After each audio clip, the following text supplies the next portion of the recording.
The Honor Magic V3 is the world's slimmest foldable. Now that's just 4.35mm thick. It's also got a redesigned camera array, there's an IP rating, and of course it's powered by an excellent flagship chip. This, the Magic V3, it's the phone we are going to be taking a detailed look at in today's video. Now if this is your first time here, or in case you just can't remember, my name's Ash, you're watching C4 eTech, and let's get started.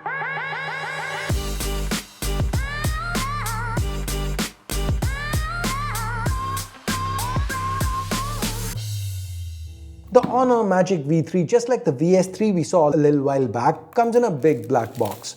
Once again, I picked up the base SKU 12256. Honor also offers this in 12.512 and 16.1 TB, and this box flips open too. So moment of truth, world's slimmest foldable.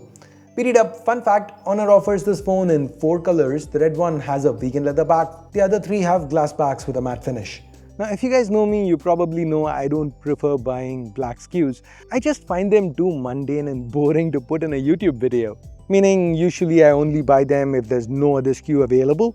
But this time I actually chose to buy the black because there is something special about this unit. It's slimmer and lighter than all other SKUs. This is the slimmest foldable phone in the world. Folded, it's almost just as thick as an unfolded Z Fold 6 with a case on. And here's a side-by-side of both of them unfolded. See how the Magic V3 looks like it's just half as thick? That's not true though. Honor just curves stuff at the edges to make the V3 look and feel slimmer than it already is. And to begin with, it's pretty darn slim. This SKU is just 4.35mm thick unfolded and 9.2mm thick folded. And this being 2024, of course Honor offers an IP rating, IPX8. And though the Magic V3 is lighter than the Galaxy S24 Ultra, Honor's managed to fit in a higher capacity battery, 5150 mAh. Talking about which, let's return back to the box. The black insert, it houses the SIM tool. I guess this is a promotional card. And there's your quick start guide, which is followed by a 2-part case.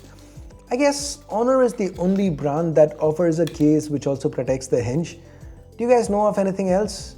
Leave a comment. Now that said, this hinge protection, as I showed you guys in my VS3 video, it can be a minor annoyance when you're using the rear cameras for selfies. Now here, this area around the camera, pull it out and you get a kickstand. And this back, it's vegan leather, so very grippy, absolutely love it. Back to the box. Next up, there's a braided USB Type-A to Type-C cable. And finally, a 66 watt supercharger. Now using this, you can get a 50% charge in just a little over 10 minutes and a full charge in a little under 45. Guys, I can't help but be awed by what Honor's managed to pull off here.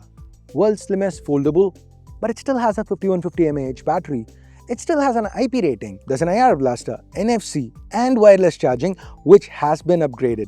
Last year it was 5 watts, now it's 50. Honor's even went ahead and included support for reverse wireless charging this time. But the big question for me is, how much slimmer can they actually go? Next year, the year after? Because already it's so thin that the USB Type-C port barely fits in. So how much slimmer can they actually go? Talking about which, this is USB 3.2 Type-C with display out, so you can output to a larger screen or AR glasses. And while on the topic of screens, we get a pair of OLED panels here. On the outside, it's a pretty standard aspect ratio, 20:9, and we have curves on 3 sides. Now this is a 6.43-inch LTPO OLED panel with an almost Full HD Plus resolution and 120Hz refresh.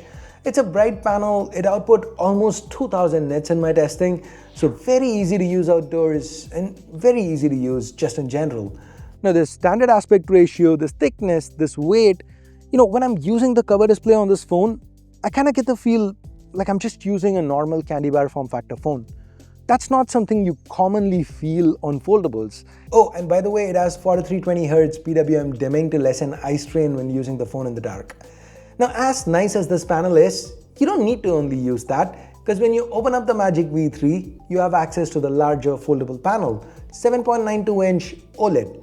Now the crease here is quite minimal. I mean, you can see it with the display off, the reflections do make it noticeable and you can feel it, but when the display is on, it is not something that really takes away from the experience. It doesn't really distract you. Also, let me point out that the hinge is pretty solid.